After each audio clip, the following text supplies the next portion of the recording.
Alright, let's start it.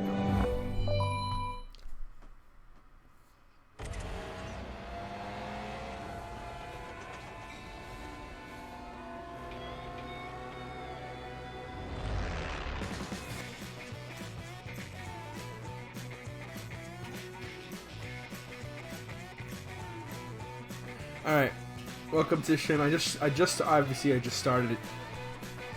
I wait 5 minutes till I'm live and then start it. So I did.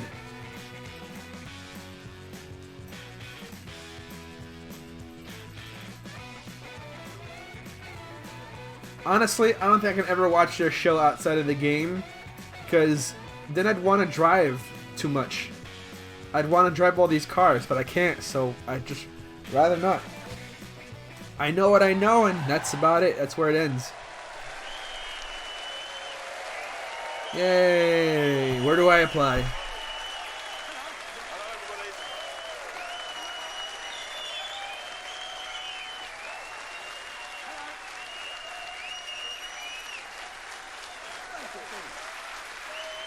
Thank you. And coming up in this never-to-be-forgotten show, Richard operates a bat. James sits in a car humming. And I park outside a cathedral.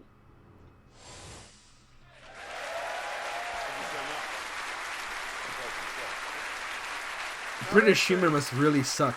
This is a bit of a Ford-based show because we were staggered to hear the other day that they're thinking pulling the plug on their cars, but like on their cars, like they're yeah. On the Mondeo.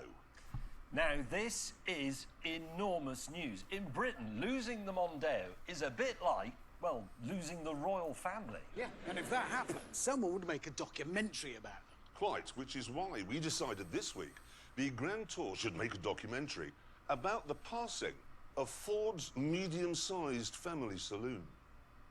It's exciting stuff. Yep. But they'll make Ford GTs, they'll make Mustangs. The Mondeo story, but yeah, begins mid-size though. Way back when the world was black and white. With this, the Ford Cortina.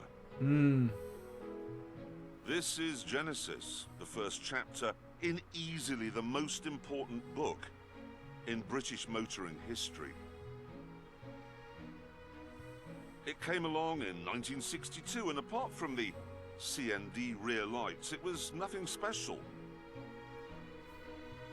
It wasn't revolutionary like the Mini, it was just an ordinary family saloon. Ford therefore decided that to put it on the map, they'd mount an assault Ford Taurus as well. Racetracks, which meant creating a high-performance version. I will miss the Taurus, the SHO. The world's first ever fast Ford. And this is what they came up with.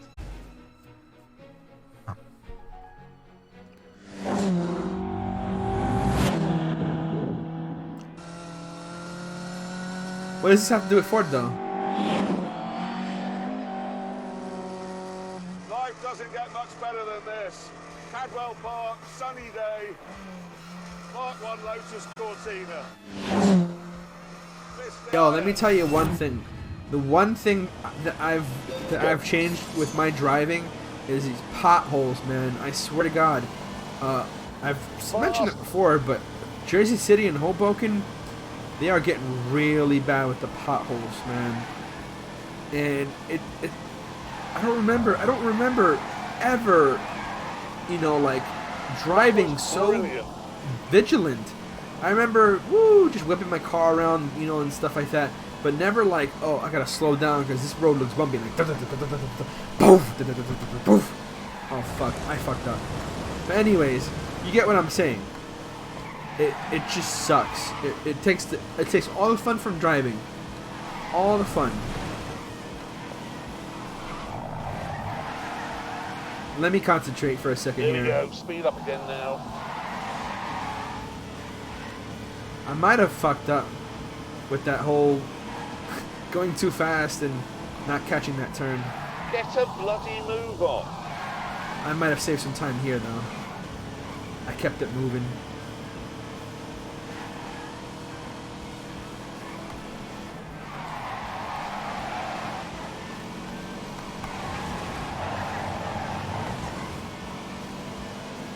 I have more time than I did last time.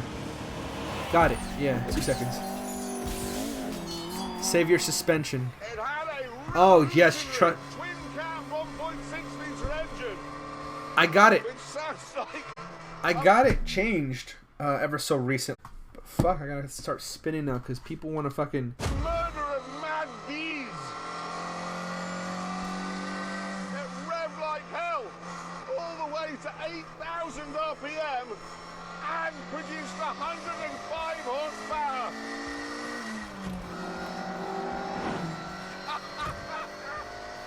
Oh wow!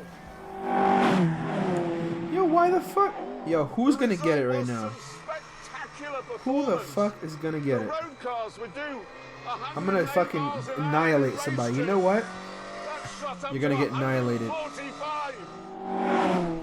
That was the stuff of spaceships back then.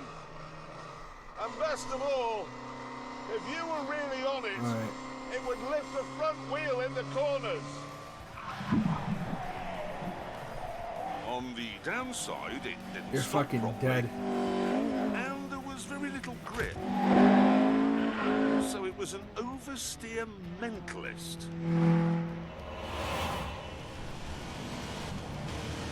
No. Yo, I swear to God, these people are fucking losers in this game. Come on, turn.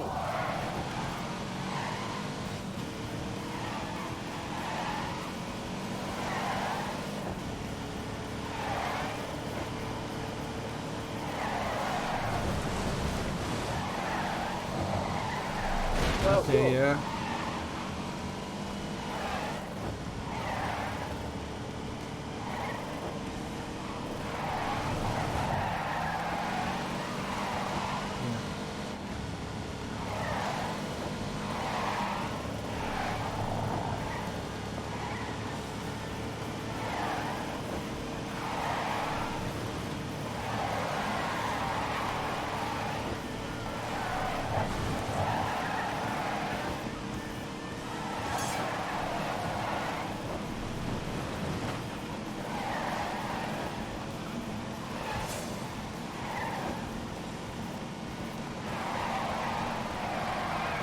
How clever is that?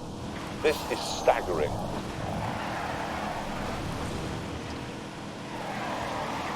Well done.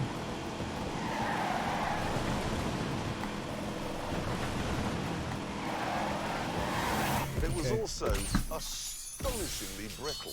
Autocar magazine ran one for a year, 29,000 miles, and in that time, it needed 6 rear axles and 3 sets of rear suspension, and probably a whole load of new half shaft as well, because I'll they be a were little made occupied for a second. But it I'm didn't watching matter, now.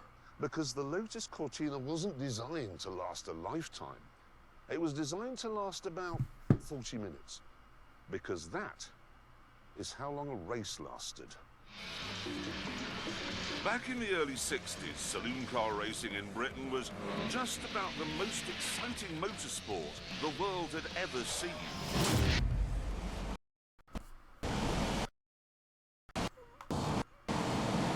This is a bit of a problem.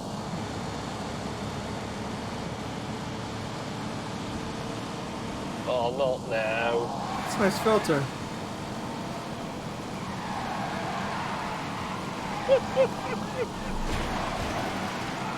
Hey, Winnie.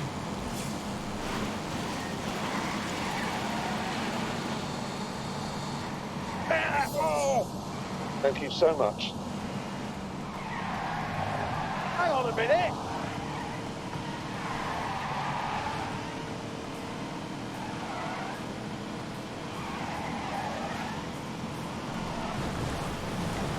I'm winning anyway.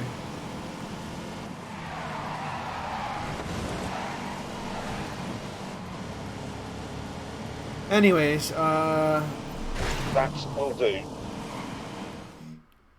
you can earn flipping salvage title. Oh shit. Honestly, I wouldn't dive my feet in, because people, when they buy cars, they want clean title, and you have to get that shit certified. Not certified, but like really thoroughly inspected for it to be able to go back on the road legally again. Damn, Abby, really?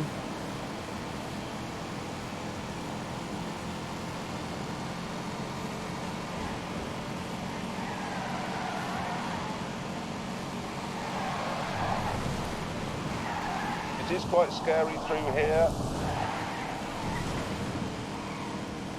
Okay. That is my foot pinned to the floor. Yeah, that's true.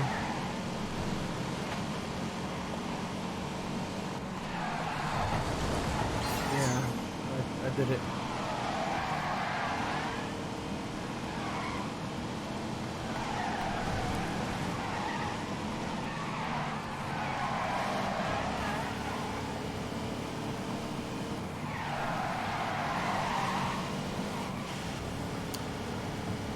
All goose.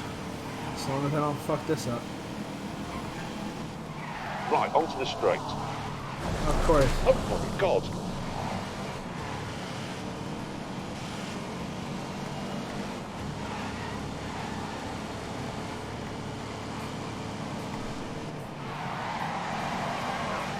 Last turn.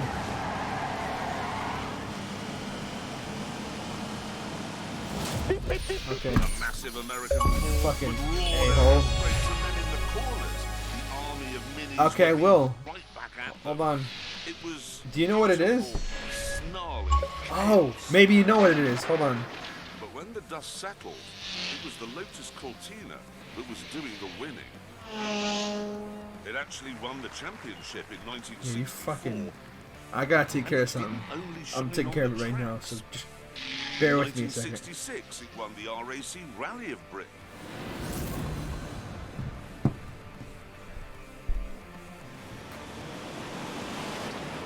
No. Forget that the track, take off-road, make some speed. Yo, the hell's going on? These look like the mountains of Colombia. Whoops. Or something.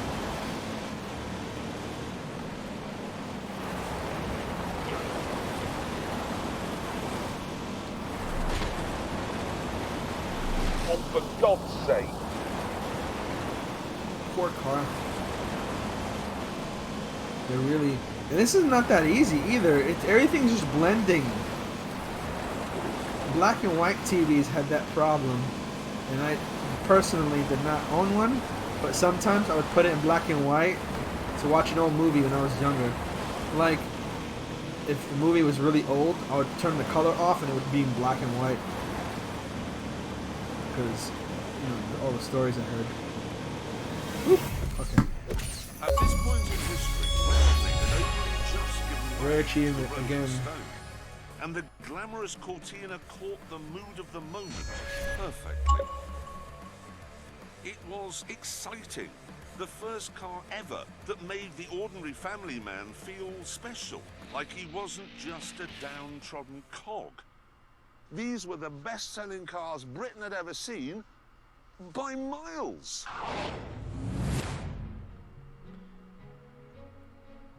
Calm Charlie? You joined me in Doncaster, outside my old school. And I remember very clearly coming out of that door one afternoon in 1969, skipping along here, coming round this gatepost here, and I noticed that parked over there was a 1600E, an E in amber gold, just like that.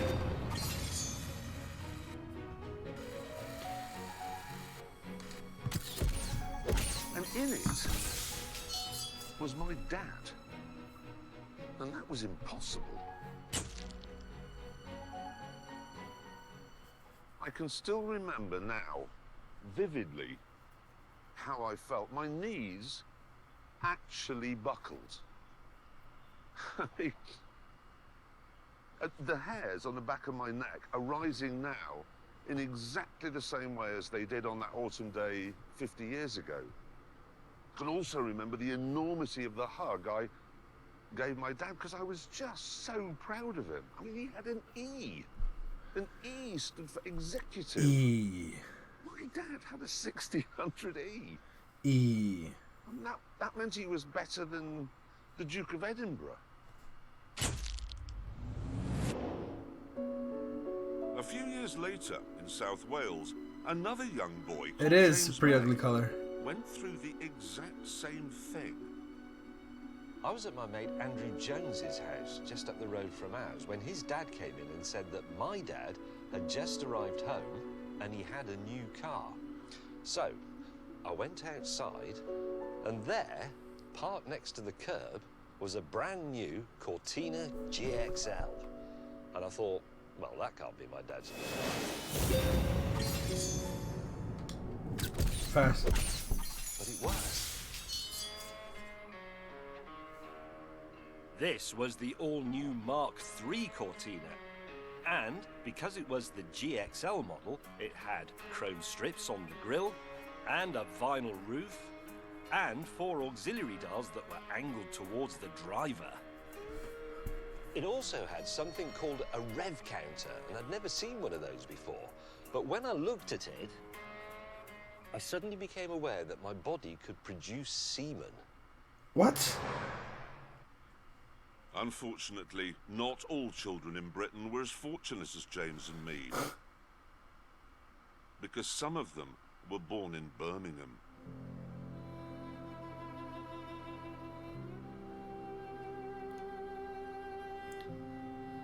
And you couldn't really have a Ford here because this was the home of British Leyland.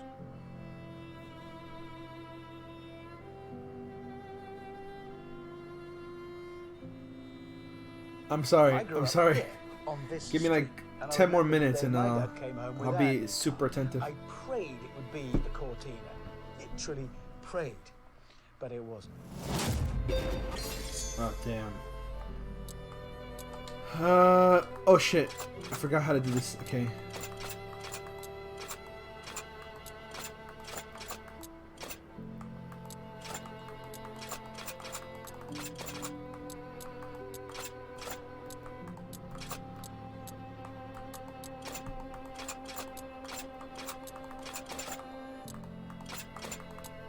Got it.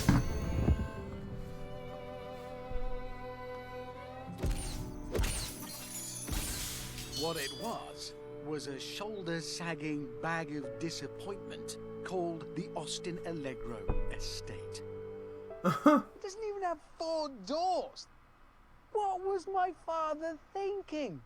Why did he do that to us? I fell to my childish knees, threw my head back, and I howled at the sky. Because my dad had the GXL, he got the brake servo and the alternator as standard. I'm sorry to keep banging on about this GXL thing, but my mate Lonnie, his dad only had an XL, so he was scum. Go. Full Alright. throttle. I'm full of concentration now. Anyways.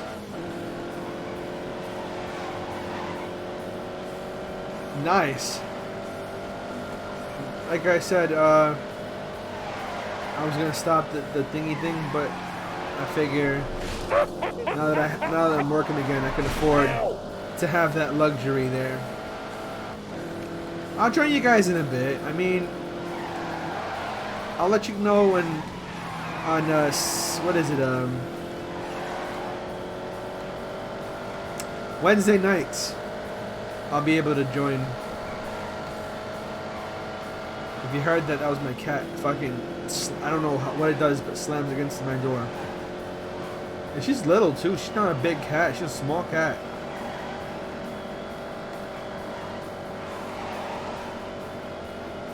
And I fed her a lot, so she's not hungry.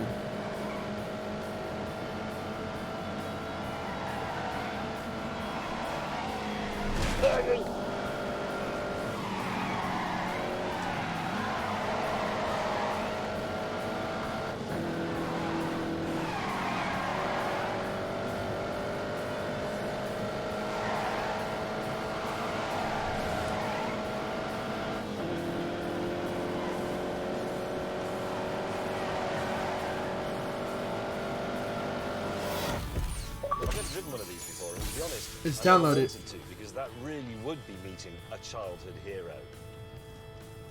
What games now? Thanks, even better now, can't you? What about this one? I'd say. Outside of Birmingham then, everyone, young and old, was in love with Ford's four-door saloon.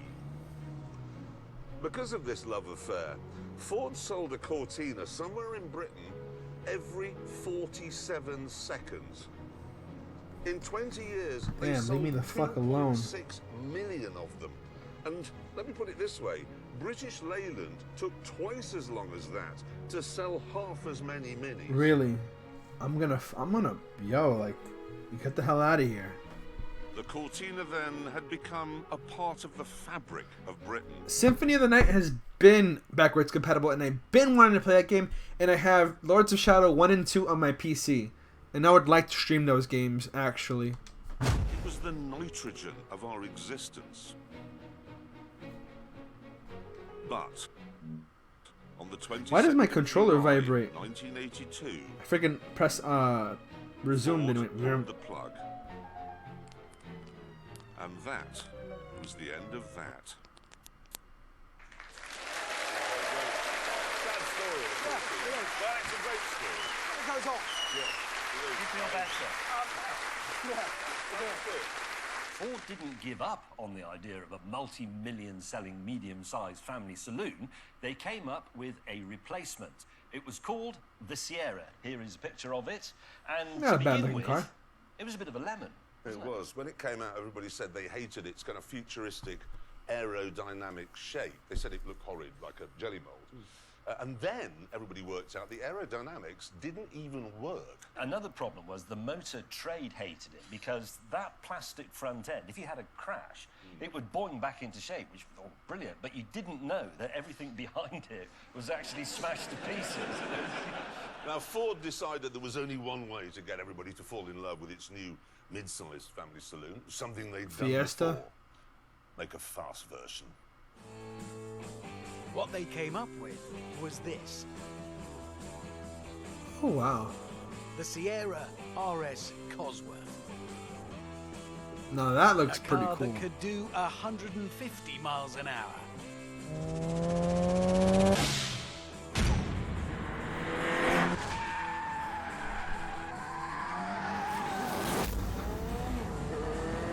Begin. Oh, drifty. I mean, it wasn't a bad-looking car to look to in the first place. Sure, you know the bumper was ugly, but you know. Oh my God! Keep going.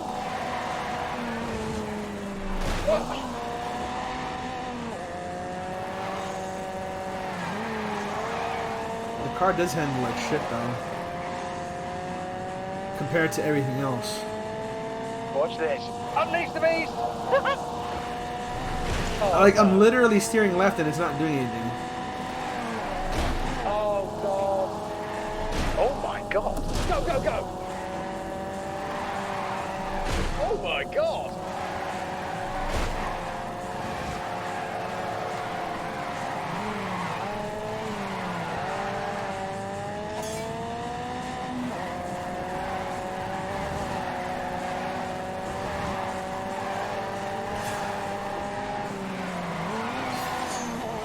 Oh yes.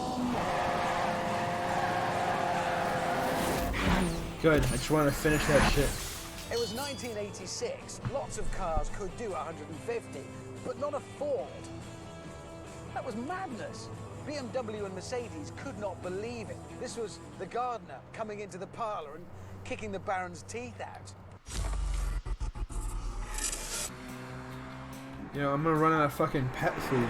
To keep the road-going rocket ship pointing mostly in the right direction, it got beefed-up suspension, a limited-slip diff, and its most famous feature, that massive back wing. And that wing says everything about the Cosworth. Compared with grown-up things from Mercedes and BMW, it says, ah, sod off. I don't care what you think about me.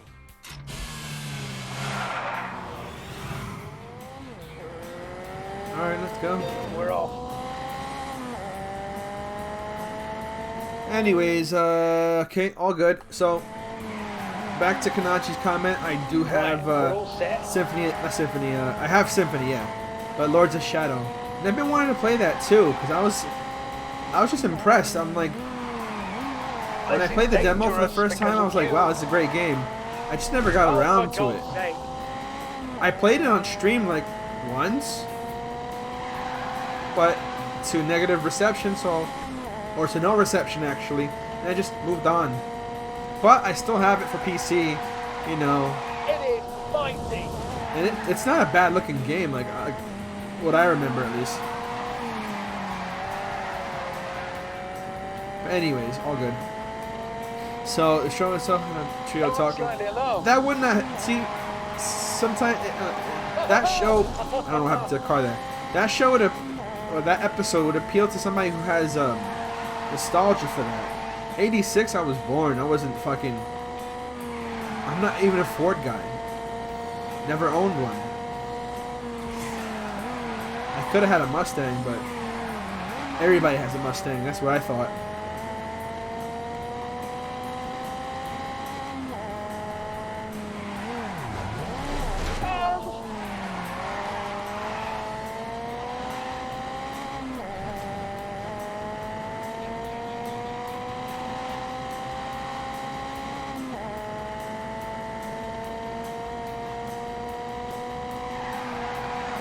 Time to play.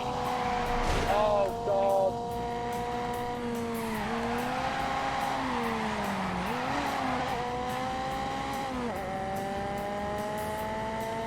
What? I didn't. My dad had a Firebird. He had a Lincoln Continental 1986 Mark 7. 86 Cavalier. Yes! I shall be victorious. With the V6, not the V4. Try it now. Lincoln Navigator. A couple of Chrysler LeBarons. GMC Yukon XL Denali. GMC Envoy. 2005 Chevy SSR. So that's a Chevy, no, not a Ford though. Yes! And then my cars, which were 99 Saturn, 94 LeBaron, 86 Nissan 300ZX, Plenty of power, this is good. 96 Dodge Stealth RT, my 94 Firebird,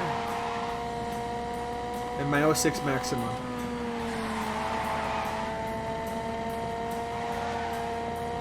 This is like a really bad mate. You know, the one you absolutely love, but nobody appreciates you hanging around with them. Cosworth turned the Sierra into one of the most desirable cars on the planet. And because it only cost 17 grand, 6 grand less than a BMW M3, your local builder could have one. However, while everyone wanted Ford's latest working class hero, not everyone was prepared to pay for it. Things got so bad by the early 90s that the Sierra Cosworth was 5.5 times more likely to be stolen than any other car. There were numerous reports at the time of Cosworth owners receiving insurance quotes that were more than the value of the car, and eventually ensuring a Sierra Cosworth became not just expensive, but impossible. They were uninsurable.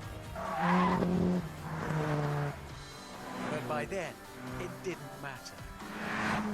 The Sierra Cosworth had done its job, just as the Lotus Cortina had done 25 years earlier, by making an ordinary family saloon seem impossibly cool.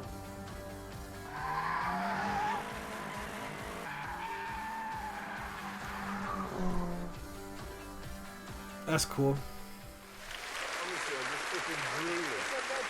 Absolute legend. Drooling watching. we must now find out how fast the... Let's see if I can still pronounce it properly. The Culzer. Yeah, I still Yeah, got that's it. good. That's it. Yeah. The Culzer. You know what I mean, the Culzer. Let's see how fast it goes around the Ebola drone. Okay. That's a good car. Yeah, obviously my Firebird's a Pontiac. My dad had a Pontiac before I could remember well. I remember the T-tops, that's all I remember. But yeah, get one, dude. I wouldn't recommend it as my first car, because it might have too much pep for someone who's learning. This won't be the fastest car we've ever But seen. whatever, but I bet a car's a car. Abbey is having an absolute riot in there.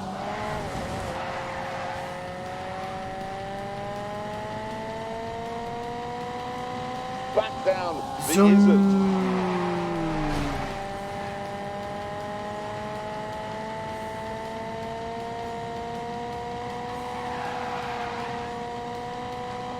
Okay, hard braking for old lady's house. Back on the power for the blast to substation. I don't think I'm gonna finish this race in 10 seconds though. I fucked up. Only field of sheep left. Yo, I swear to God, you see when it does that, when it shakes? I did it. You see when it shakes a little bit? That's me turning to the left or the right. And it does that little shake and then it turns.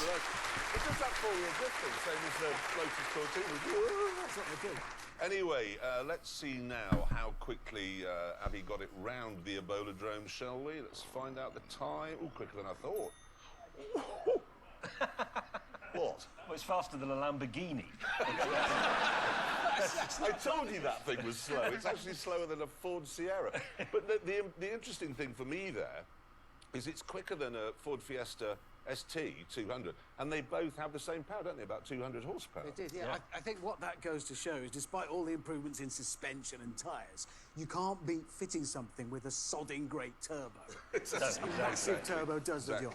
Anyway, can I get back to our documentary? Yes. Because in 1993, Ford stopped making the Sierra and decided instead to export the idea that had revolutionized Britain to the whole world. What they came up with was something they called a world car. Something not just for everyone here, but for everyone everywhere. They called it the Mondeo. How come I've and never it heard of these achieved cars? something that no car Obviously, in because they sell them over there. has ever managed. Over the years, Richard James and I have driven almost every car ever made. Really? We've waxed lyrical about many of them, drooling over their styling Yeah. Rub it in. Rub it in. or their handling.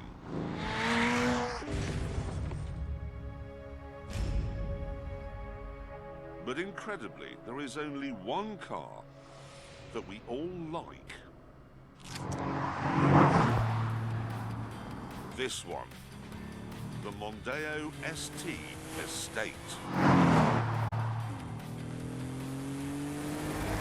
A Taurus. Go. Like I said, I've always wanted one. Well, not always. I want to say like 4 or 5 years ago. I like the speed. Oh, they're just Seeing one just make all that, all that racket, like, what's that, a Mustang? No, it's a fucking Taurus. Really? I'd rather have a car You know what I that, liked? It's the like I fast said, a version, sleeper, but it was looks still like a regular comfortable. car These and seats all were powerful. great. They It just have a still powerful rides looking strong. car It doesn't that's make a terrible powerful. racket. It's just civilized. I like the way it was a proper practical estate. It had a massive boot, and Ford had the sense to give it 5 doors. Yeah. This game, like I said, this thing does weird things sometimes. Oh my God! No, that was Dearie me. me.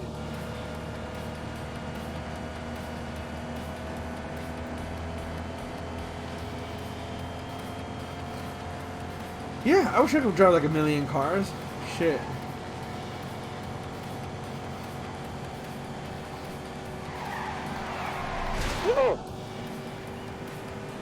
What was that bumpiness that I freaking... Forward. I think I passed it already.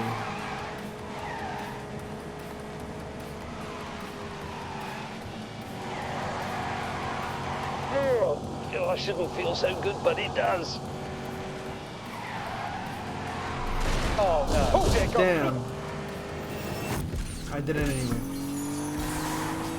V6 engine, 200 horsepower. 0-67 seconds, top speed 150. All right. He didn't look it, but this was as quick as a Cosworth. Yeah, that's sleeper. I like sleeper cars. And when they turned it into the ST220 in 2002, it looked right as well. They should have sold these by the million. But there was a problem. This. The first so-called MPV, the Toyota Picnic. In 1996, when it was first introduced, we laughed at it because it seemed so stupid. I mean, why name a car after something you might do in it? Picnic. Oh, they didn't have a Toyota dentist, did they? The Honda pop to the shops. It's just an ordinary act. It's not even exciting. The Volkswagen dogging. It's just, it's just a naff thing to do. And the MPVs kept coming, and leasing a Mercedes got cheaper, and the effect on Ford was astonishing. In 1994, they sold 127,000 Mondeos in Britain. In 2017, that was down to 12,000. In America, things are so bad, the Mondeo will be pulled from the showrooms this year. Yeah, get your Ford Taurus SHO before they're fucking done. I bet it's a great car. Why is it not a great car? And it's predicted that soon after that, it'll go from the rest of the world as well. And when that happens, Britain will have lost much more than just a car.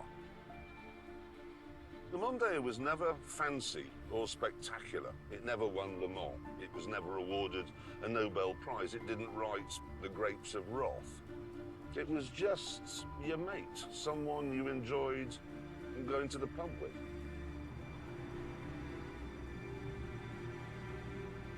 And here's the thing.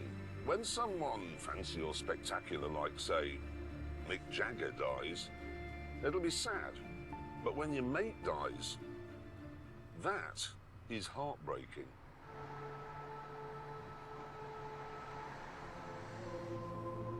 So, to give this car the send-off it deserves, we've booked Lincoln Cathedral.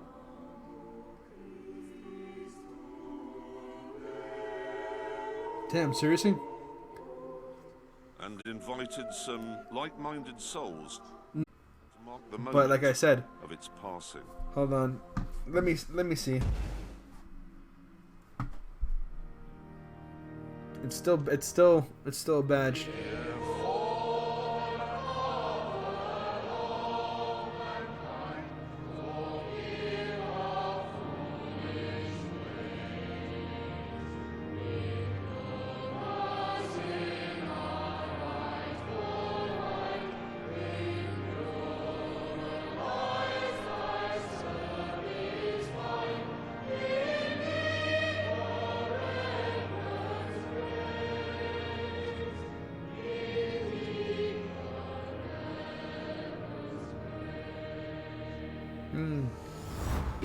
Still.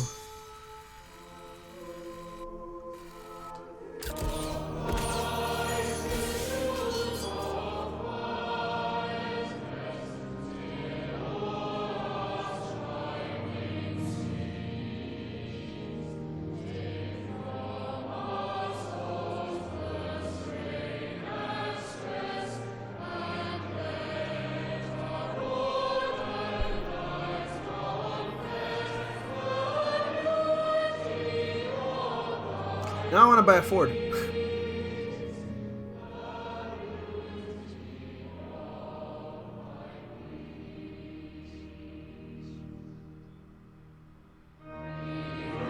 Like I said, never grew up around Fords. But, you know, yeah, I could appreciate one though.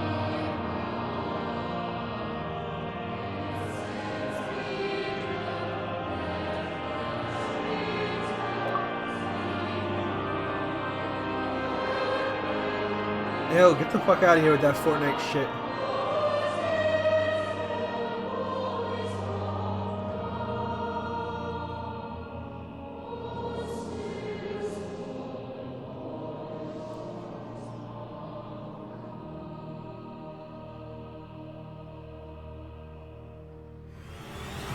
Oh shit.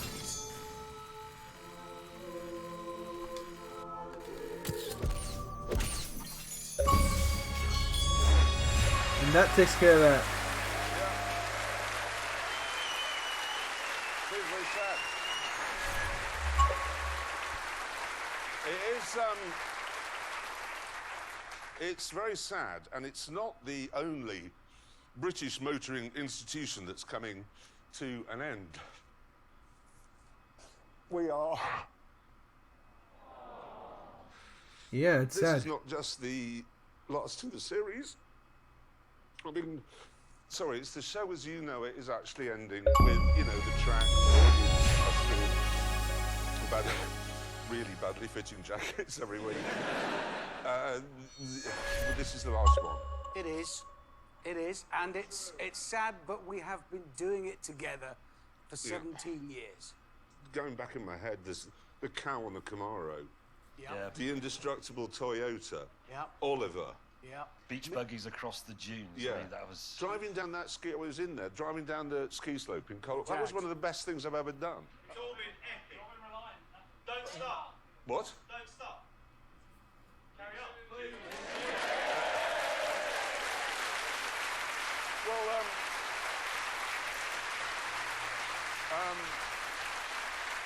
we do have some good news. We do have some good news. We're not. Ah. We're not stopping. We can't. We'd have to get jobs. No, we're not actually stopping. No, I mean, the truth is, Amazon loves us. We love Amazon, so we'll carry on a bit. Yeah, we'll stick around. The thing is, as I said, the show as you know it is ending, and that's very upsetting for us. You know, the audience and the, you know, this sort of thing and the track. But who'd like to see us doing more big adventures? Road trips. Road trips. That's what I want to do. Horses specials, yeah? There is. That's, There's still so much of the world we haven't been to. so many people I haven't insulted. So, there are so many cars he hasn't crashed. Yeah, exactly. So, although this is gone, the Grand Tour goes on. It goes on. It goes on. We are going to need walking sticks and nothing. No, we are. We are. So while it's not goodbye from us, it is goodbye from this. Anyone want to buy a tent? See you. Take care. soon. Take care. That's cool.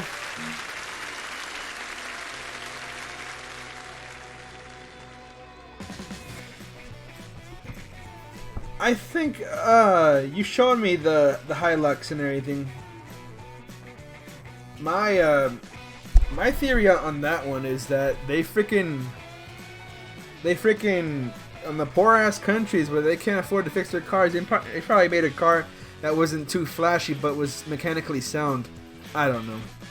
Oh This version, the world's first ever fast no! forward. My hand slipped. I was gonna do B. What they came up